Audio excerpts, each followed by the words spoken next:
குருவடிகளே சரணம். Hello friends and viewers, எல்லாருக்கும் வணக்கம். மகான் திருமூலர் அவர்கள் அருள் செய்த திருமந்திரம் பாடல்களில் 3ஆம் தந்திரத்தில் சரீர சித்தி உபாயம் என்ற தலைப்பில் சொல்லப்பட்டிருக்கும் பாடல்களும் அதற்கான விளக்கமும் பார்த்துட்டு இருக்கோம். இப்போ நம்ம பார்க்க போற பாடல் 736. பெண்கள் பார்த்து விருப்பம் கொள்வர், பிண்டத்துள் உற்ற பிழக்கடை வாசலை அண்டத்துள் உற்று அடுத்தடுத்து ஏகிடில் வண்டி சிக்கு மலர்குழல் மாதரார் கண்டி சிக்கு நற்காயமும் ஆமே. பிண்டத்துள் உற்ற அப்படின்னா உடலில் பொருந்திய மூலாதார சக்கரத்தில் உள்ள காமவாயுவை, பிழக்கடை வாசல் அப்படின்னா குதத்துக்கும் குயத்துக்கும் இடையில் உள்ள வாயில், வண்டி சிக்கும் அப்படின்னா வண்டு விரும்பும், கண்டி சிக்கும் அப்படின்னா கண்டு விரும்பும் மூலாதாரத்தையும் 1000 இதழ் தாமரையையும் சேர்க்கும் பயிற்சியை செய்து வந்தால் அவர் அழகான வடிவத்தை பெறுவார். அதாவது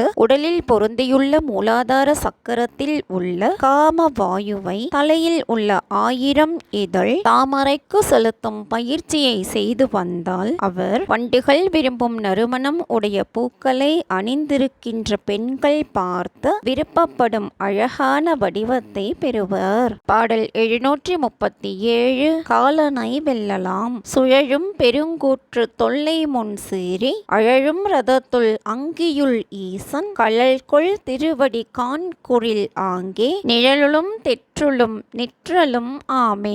சுழலும் அப்படின்னா மருளும், உருளும் அப்படின்னு சொல்லலாம். அழுதல் அப்படின்னா ஒளிர்தல், ரதம் அப்படின்னா புணர்ச்சி, இனிமை அப்படின்னு சொல்லலாம். தெற்றுளும் அப்படின்னா அறிவு உலகிலும், நிழலும் அப்படின்னா கனவு உலகிலும் முன்பு தொட்டே யாவரும் அஞ்சும்படி சினத்துடன் வரும் யமனை வெகுண்டு ஒளி பொருந்திய புணர்ச்சியுள் மூலாதாரத்தில் உள்ள அதோமுக சக்கரத்தில் விளங்கும் சிவனது ஒளிக்கும் திருவடியை கண்டால் அவர் அப்பொழுதே இவ்வுலகிலும் மேல் உலகிலும் வாழ்பவர் ஆவார். பாடல் 738. உடலிலும் உயிரிலும் இனிக்கும் நான் கண்ட வன்னியும் 4 கலை 7 தான் கண்ட வாயு சரீரம் முழுதொடும் உன் கண்டு கொண்ட உணர்வும் மருந்தாக மான் கன்று நின்று வளர்கின்றவாறே. வன்னி அப்படின்னா தீக்கலை, 7 அப்படின்னா 7 ஆதாரங்கள், 6 ஆதாரங்களுடன் 1000 இதழ் தாமரை ஒன்று சேர 7 எனப்பட்டது. ஊன் அப்படின்னா உடல், உணர்வு மருந்தாக அப்படின்னா உணர்வே அமுதமாக, மான் கன்று அப்படின்னா சீவன், அது இளமை தோற்றத்துடன் விளங்குவது. நான் தரிசித்த அக்னி கலையாகிய சிவம், திங்கள் கதிரவன் அக்னி விண்மீன் என்ற 4 கலைகளிலும் 7 ஆதாரங்களிலும் தான் கண்ட பிராணனாய் உடல் முழுவதும் உடலில் வெளிப்பட்ட உணர்வே அதோ முகமாய் சீவன் இன்பம் அடைந்து வளர்கின்ற முறையில் துணை புரியும்.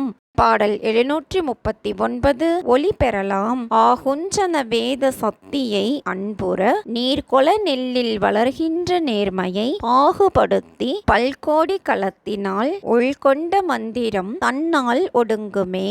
ஆகுஞ்சனம் அப்படின்னா ஓர் ஆசனம், அது பத்மாசனத்தில் அமர்ந்து மடியில் 2 கைகளையும் ஒன்றன் மேல் ஒன்று பொருந்தும்படி வைத்து எருவாயிலை மேல் ஏற்றி நிற்றல் ஆகும். வேத சக்தி அப்படின்னா மாற்றம் செய்யும் ஆற்றல், நேர்மை அப்படின்னா வேத சக்தியை அன்புடன் கொண்டு பயிலுதல், பல்கோடி களத்தினால் அப்படின்னா அளவில்லாத பயிற்சியால், உழை கொண்ட மந்திரம் அப்படின்னா பிரணவ மந்திரம். ஆகுஞ்சன முத்திரையில் ஆசனத்தில் வெளிப்படும் வேத சக்தியை நீ அன்புடன் ஏற்றுக்கொண்டு நெல்லை விதை பண்டமாகவும் உணவு பண்டமாகவும் சேமித்து வைப்பதை போல அளவற்ற பயிற்சியினால் இருளுக்கும் ஒளிக்கும் நடக்கும் போரில் இருள் கீழ்ப்படுத்தப்பட்டு ஒளி சேமிப்பு உண்டாகி அங்கே ஒடுங்குவாயாக.